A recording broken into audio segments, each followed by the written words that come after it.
Hello friends.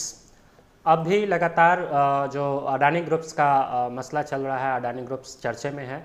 तो इसमें इस चर्चा के को लगातार हम आपके साथ लेकर आ रहे हैं और इसमें इस चर्चे के में जो है अचानक से एक और नई चीज़ सामने में आई है जिसको मैं चाहता हूं कि आपके सामने निश्चित रूप से रखूं। और यह इसमें जो प्रमुख बात है वो बात है कि अडानी ने अपना स्टेटमेंट दिया था, हिंडनबर्ग ने अपना स्टेटमेंट दिया था।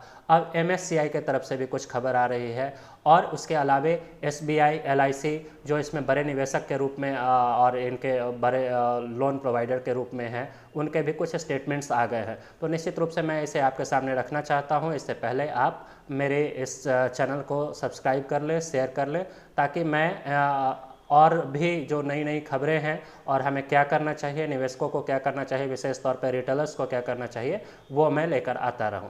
तो अब हम लोग स्टेटमेंट को स्टार्ट करते हैं। जो पुरानी खबरें हैं उसको अगर हम लोग शॉर्ट में समझ लें तो मसला ये था कि हिंडनबर्ग के रिपोर्ट के कारण हिंडनबर्ग ने जो money laundering, 85% over speculation of assets, इसके अलावे फैमिली इन्वेस्टमेंट्स को लेकर कई सारे आरोप लगाए थे। इसको लेकर बाजार बृहस्पतिवार को तकरीबन 97,000 करोड़ के लॉस में गया था और शुक्रवार को जो है वह लॉस बढ़कर 4 लाख करोड़ के नीचे चला आया। अडानी ग्रुप जो है वो तकरीबन तीसरे स्थान पायदान से 7वें पायदान पे चले आए। धीरू भाई अंबानी जो है भारत में दूसरे स्थान पे थे, वो पहले स्थान पे चले आए। सॉरी, मैं धीरू भाई अंबानी बोल रहा हूँ और रिलायंस ग्रुप बोलूँ या मुकेश अंबानी बोल सकता हूँ। तो इस प्रकार से कई सारे घटनाक्रम चलते रहे हैं। तो इन सारे घटनाक्रम के दौरान जो है बड़ी हलचल मची हुई थी। तो कई सारे एजेंसियों से कुछ अपेक्षा रखी गई जा रही थी, जैसे एसबीआई से कुछ अपेक्षाएं हैं, कुछ उनके स्टेटमेंट्स को हम लोग सुनना चाह रहे हैं। आरबीआई क्या करने वाली है वो हम लोग जानना चाहते हैं। सेबी क्या एक्शन लेने वाला है, ये सारी चीज़ें हम लोग जानना चाहते हैं। तो कई सारे स्टेटमेंट्स का इंतज़ार हो रहा है। मार्केट काफ़ी पैनिक है और इस पैनिक मार्केट में जो है नई नई खबरें हो सकता है कि आपको एक अच्छा रिपोर्ट दे, एक बुरा रिपोर्ट दे। और इन आशंकाओं के बीच में आज मार्केट फिर से सोमवार को खुलने वाला है। आज मार्केट पे हम लोग की नज़र निश्चित रूप से बनी रहनी चाहिए। और एक बात मैं और बता दूं, परसों 1 फरवरी को बजट आने वाला है। तो बजट पे भी विशेष मैं आपके लिए कुछ समाचार लेकर आऊँगा, क्या अच्छा और क्या बुरा मिल रहा है, इनकम टैक्स के तहत कौन कौन सी बेनिफिट्स मिलने वाली हैं, उद्योगपतियों को कौन कौन से बेनिफिट्स मिलने वाले हैं, किसानों को कौन कौन से बेनिफिट्स मिलने वाले हैं, इंफ्रास्ट्रक्चर में क्या होने वाला है। तो इन सारी चीज़ों को मैं लेकर आऊँगा। इन सारी चीज़ों पर हमारी आपकी नज़र बनी रहेगी और आपके साथ हम लोग शेयर करेंगे। लेकिन इससे पहले अब हम लोग जो बात कर रहे हैं वो बात है कि सबसे पहला हिंडनबर्ग का रिपोर्ट तो आप जानते हैं, उसका इम्पैक्ट भी आप लोगों ने देखा। अब एक नई ऑर्गेनाइजेशन एमएससीआई भी अमेरिका के एक प्रतिष्ठित संस्थान है या दुनिया के एक प्रतिष्ठित संस्थान है जो अमेरिका में है, और वो इंडेक्स रैंकिंग करती है विशेष तौर पे फॉरेन इन्वेस्टमेंट के लिए। तो फॉरेन इन्वेस्टर्स जो होते हैं वो क्या करती है कि एमएससीआई पे किसी भी कंपनी की रैंकिंग देखती है और उस कंपनी के रैंकिंग के, जैसे इसको आमतौर पे अगर ऐसे समझे कि हम लोग अपने यहाँ निफ्टी 50 देखते हैं, बीएससी देखते हैं, निफ्टी 100 देखते हैं, तो वो क्या होता है, वो टॉप 100 कंपनी, टॉप 50 कंपनी का एक लिस्ट होता है जिसको वो अपने निफ्टी 50 के अंदर में रखते हैं या बीएससी सेंसेक्स के अंदर में रखती है। और उसके आधार पर हम लोग ये डिसाइड कर पाते हैं कि एनएससी निफ्टी 50 में अगर ये है तो ये एक अच्छी कंपनी है। तो उसी तरह से दुनिया की सारी कंपनियों का एक इंडेक्स जो है एमएससीआई ने बनाया हुआ है। और एमएससीआई में जो अडानी ग्रुप की बात करें तो वो तकरीबन 5-5.5% का स्टेक एमएससीआई में इसके 6 से 7 कंपनियों का दिखता है, जो 2%, 3%, 0.5%, 0.4% इस तरह से होल्ड करता है। अब क्या है कि कंपनी जैसे निफ्टी 50 अपने टॉप 50 में से किसी को हटाती है और किसी को डालती है, उसी प्रकार से एमएससीआई भी कंपनी के परफॉर्मेंस के आधार पे उसमें अपने लिस्ट में जो है किसी कंपनी को, दुनिया के कंपनी को ऐड करती है, कभी हटा देती है। तो इस प्रकार से अडानी ग्रुप के जो 6-7 कंपनी हैं उस पर एमएससीआई ने अपना स्टेटमेंट दिया है। हिंडनबर्ग के स्टेटमेंट को देखते हुए या हिंडनबर्ग के रिपोर्ट को देखते हुए इवन आप कह सकते हैं कि मार्केट जो 2 सत्रों से काफ़ी पैनिक रहा है, इन सारी चीज़ों को देखते हुए MSCI ने कहा है कि मैं 1 से 2 दिन और देखूंगा, अगर मार्केट स्टेबल नहीं होता है तो निश्चित रूप से अडानी ग्रुप के कई सारी कंपनियों को या कुछ कंपनियों को जो है मैं मतलब अपने इंडेक्स सूची से बाहर निकाल फेंकूंगा। तो ये एक रिपोर्ट फिर से कहीं ना कहीं रिटेलर्स को, इन्वेस्टर्स को पैनिक करने वाला है और इसका इफेक्ट संभवतः आज के मार्केट में देखने को मिले। लेकिन दूसरी तरफ अच्छी खबर ये भी आई है कि अगर हम लोग अडानी ग्रुप के पूरे होल्डिंग ट्रैक को अगर देखें तो आप देखेंगे कि ऑलमोस्ट 75% स्टेक जो है अडानी ग्रुप्स या फिर अडानी ग्रुप्स के जो कई सारे कंसर्न फैमिली, जिसके बारे में आरोप भी लगते आए हैं कि अडानी ग्रुप के कई सारे विदेशी भाइयों के कंपनी है जिसमें उनका अच्छा स्टेक है। तो 75% जो स्टेक है इसमें किसी प्रकार की कोई कोलाहल नहीं है। बाकी जो इसमें स्टेक है वो कुछ SBI का स्टेक है और कुछ आपको LIC का स्टेक है और बाकी 10 से 15% जो है हमारे जैसे आपके जैसे रिटेलर्स का स्टेक है।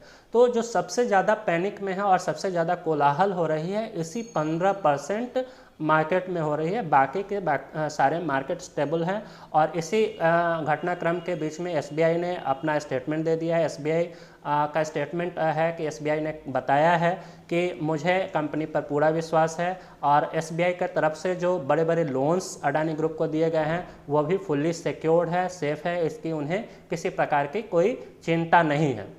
तो ये एक अच्छी खबर SBI की तरफ से आ रही है कि उन्होंने अपने आप को जस्टिफाई कर दिया है कि हमारा जो लोन है वो सेफ है, सुरक्षित है। और जो अडानी ग्रुप के लिए जो सबसे बड़ा कन्फ्यूजन या मार्केट में जो लगातार रूमर बने हुए हैं वो अडानी ग्रुप्स के लोन को लेकर ही बने हुए थे, तो SBI ने इसे साफ कर दिया है। दूसरा जो बड़ा प्रमुख इन्वेस्टर है वो है LIC ने भी ऑलमोस्ट क्लियर कर दिया है कई सारे सूत्रों के हवाले से कि उनका जो इन्वेस्टमेंट है वो बना रहेगा, उन्हें किसी भी प्रकार का कोई दिक्कत नहीं है और निश्चित रूप से अडानी ग्रुप जो है इन चीज़ों से उभर कर सामने में आएगी। तो ये दो प्रमुख पॉजिटिव न्यूज़ है जो कहीं न कहीं मार्केट को बचाने में सहयोग करेगी। दूसरा, मैं रिटेलर्स से निश्चित रूप से कहूँगा कि अभी बहुत पैनिक होने की आवश्यकता नहीं है और अगर थोड़ा इंतज़ार किया जाए, निश्चित रूप से सारे कंपनियों में गिरावट देखी है तो ये खरीदने का वक्त है। और उससे भी महत्वपूर्ण चीज़ जो मैं विशेष रूप से आज सलाह देने के लिए यहाँ बैठा हूँ वो महत्वपूर्ण चीज़ है कि आप देखेंगे जैसे अडानी ग्रुप के सेक्टर्स में डाउनफॉल हुआ, उसके साथ साथ अन्य सारे कंपनियों में भी डाउनफॉल देखने को मिला है। तो एक बड़ा डाउनफॉल जो है अडानी सेक्टर के बाद अगर बात की जाए तो बैंकिंग सेक्टर में डाउनफॉल देखने को मिला है। और बैंकिंग सेक्टर में आप देखेंगे कि अगर हम सिर्फ SBI की बात करें तो SBI में तकरीबन 3 से 4 दिन में 10% का डाउनफॉल देखने को मिला है। उसके अलावा LIC में भी कुछ डाउनफॉल मिला है। हालांकि LIC का तो डाउनफॉल लगातार IPO रिलीज़ होने के बाद से अब तक चलता रहा है, लेकिन कुछ बैंकों में निश्चित रूप से आपको कंसीडर करना चाहिए। और मुझे लगता है आज और कल 1-2 दिन के मार्केट ट्रैक को निश्चित अपने वॉच लिस्ट में रखना चाहिए और देखना चाहिए कि अगर ये जो बैंकिंग सेक्टर है वो अगर अपना सपोर्ट लेवल बनाकर फिर से रीबैक होती है तो उस टाइम में एक अच्छा अवसर हो सकता है आपको 2-4-6 महीने या लॉन्ग टर्म के लिए निवेश करने का। SBI को अगर आप देखें तो फंडामेंटली काफ़ी स्ट्रांग है।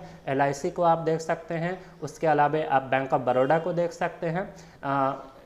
प्राइवेट बैंक की बात करें तो ICICI में भी एक अच्छा डाउनफॉल देखने को मिला है। तो इन तीनों बैंकों पर निश्चित रूप से बैंक ऑफ बड़ौदा, SBI और आपको ICICI बैंक, इन तीनों बैंकों पर आप निश्चित रूप से नज़र बना के रखें और मुझे लगता है कि इसमें एक अच्छा अवसर है निवेश का। बाकी जो अडानी ग्रुप का मसला है तो अडानी ग्रुप के मसले पर अभी बहुत श्योरिटी नहीं दी जा सकती है। मैं भी कोई सजेशन नहीं देना चाहूँगा क्योंकि अभी जो सिचुएशन है उस सिचुएशन में हर पक्ष, चाहे वो हिंडनबर्ग का पक्ष हो, चाहे वो अडानी ग्रुप का पक्ष हो, MSCI एक्चुअल में ज़मीन पर क्या करने जा रहा है वो अभी कुछ क्लियर नहीं है। तो आज मार्केट क्या स्वरूप लेती है, मार्केट अगर थोड़ा भी स्टेबल हुआ तो निश्चित रूप से जो है फिर से रीबैक हो सकती है अडानी ग्रुप आज और कल निश्चित रूप से, या फिर हम कह सकते हैं कि इस पूरे हफ्ते अडानी ग्रुप के जो कोलाहल और जो हलचल और ये जो वोलेटिलिटी बनी हुई है मार्केट में, वो वोलेटिलिटी अगर कम होती है तो कहीं ना कहीं निश्चित रूप से फिर से अडानी रीबैक होगा, और अडानी रीबैक होगा तो सारी चीज़ें सिस्टम में आ जाएंगी। लेकिन जो सबसे महत्वपूर्ण चीज़ है, ये जो निवेशक है, हमारे जो ट्रेडर हैं, वो इस वीक में कैसा परफॉर्म करते हैं, उनकी जो रिव्यू है वो कितना पॉजिटिव रहते हैं, इन सारी चीज़ों को ध्यान में रखते हुए मैं आपको फिर से आग्रह करूंगा, निश्चित रूप से बैंकिंग सेक्टर में आप अपना नज़र बनाए रखें। बैंकिंग सेक्टर सारी की सारी फंडामेंटली काफ़ी स्ट्रॉन्ग है, और मुझे लगता है कि इसमें आपको निश्चित रूप से निवेश करने के लिए सोचना चाहिए। इसके साथ मैं इस वीडियो को क्लोज़ करूंगा, फिर पल पल की जो खबर है वो मैं आपके सामने निश्चित रूप से लेकर आता रहूँगा। तब तक के लिए धन्यवाद। निश्चित रूप से मेरे चैनल को लाइक करें, सब्सक्राइब करें, शेयर करें, और मुझे प्रोत्साहित करें कि मैं आपके लिए इस प्रकार की जो भी खबर है वो लेकर आता रहूँ। Thank you.